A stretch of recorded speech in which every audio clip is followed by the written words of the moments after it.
নির্বাচন আয়োজনে সব ধরনের প্রস্তুতি নিচ্ছে কমিশন। সব মিলিয়ে সুষ্ঠু সুন্দর ভোট করতে ইসি প্রতিশ্রুতিবদ্ধ বলে জানালেন প্রধান নির্বাচন কমিশনার এএমএম নাসির উদ্দিন। সকালে নির্বাচন ভবনে সংসদ নির্বাচন ঘিরে সুশীল সমাজের প্রতিনিধি ও শিক্ষাবিদদের সাথে কমিশনের ধারাবাহিক সংলাপের উদ্বোধনীতে তিনি এসব জানান। সিইসি বলেন, ভোটের সময় প্রবাসে থাকা বাংলাদেশি ও ভোটের সাথে সম্পৃক্তদের জন্য ডিজিটাল পোস্টাল ব্যালটের ব্যবস্থা করা হচ্ছে। দিনব্যাপী সংলাপে দেশের বেশ কয়েকটি বিশ্ববিদ্যালয়ের ভিসি, সরকারি বেসরকারি বিভিন্ন প্রতিষ্ঠান প্রধান সহ অন্তত অর্ধশত বিশিষ্ট ব্যক্তিবর্গের মতামত নিচ্ছে কমিশন। এতে প্রধান নির্বাচন কমিশনারের সভাপতিত্বে অন্যান্য কমিশনার সহ ইসি সচিবালয়ের ঊর্ধ্বতন কর্মকর্তারা উপস্থিত রয়েছেন। পর্যায়ক্রমে নারী সমাজের প্রতিনিধি, গণমাধ্যম কর্মী ও নিবন্ধিত রাজনৈতিক দলসহ অংশীজনদের সাথে সংলাপ করবে ইসি। আজকের এই যে মত বিনিময় সভা, এটা আমাদের কাছে একটা কেবল আনুষ্ঠানিকতা নয়। আপনাদের মূল্যবান পরামর্শ ও মতামত নিয়ে আমরা আগামী যে অনুষ্ঠিত যে নির্বাচন, এটাকে একটা সুষ্ঠু, সুন্দর ও গ্রহণযোগ্য করতে এই আজকের এই আলোচনা গুরুত্বপূর্ণ ভূমিকা রাখবে বলে আমরা আন্তরিকভাবে বিশ্বাস করি। নির্বাচন কমিশন থেকে যুক্ত হচ্ছেন সহকর্মী মানিক শিকদার, কথা বলছি তার সাথে। মানিক শিকদার, যে সংলাপ শুরু হয়েছে, কারা কারা আসলে এখনো পর্যন্ত যোগ দিয়েছেন এবং কি বিষয়ে কথা হয়েছে?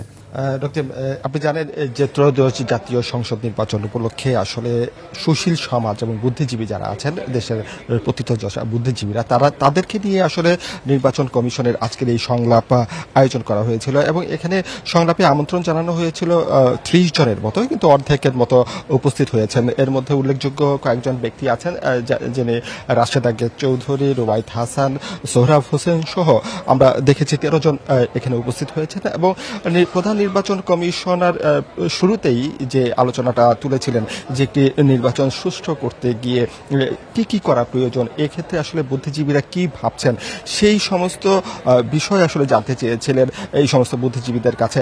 এবং তারা দীর্ঘ প্রায় 2.5 ঘন্টার একটা আলোচনা হয়েছে।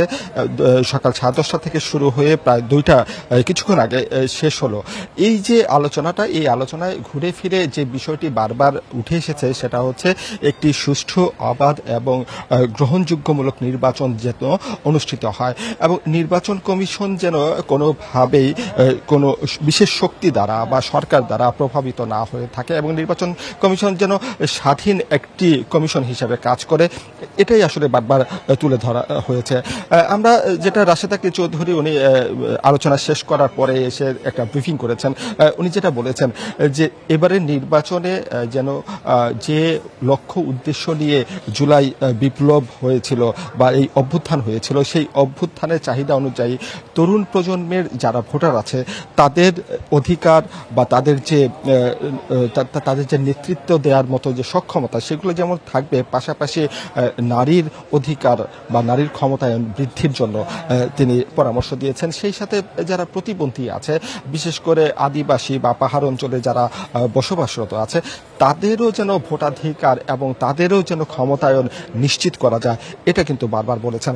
আমরা সোহরাব হোসেন সাংবাদিক, উনি যেটা বলেছেন যে এবারে একটা বড় চ্যালেঞ্জ হচ্ছে এআই প্রযুক্তি এবং অপব্যবহার, মিডিয়া বা সোশ্যাল মিডিয়ার অপব্যবহার যে আছে সেইটা যেন না হয় এবং এআই প্রযুক্তি ব্যবহার করে নির্বাচনকে কলুষিত যেন না হয় সেটা। তো এই ছিল আমার কাছে এখানে থাকা সর্বশেষ তথ্য।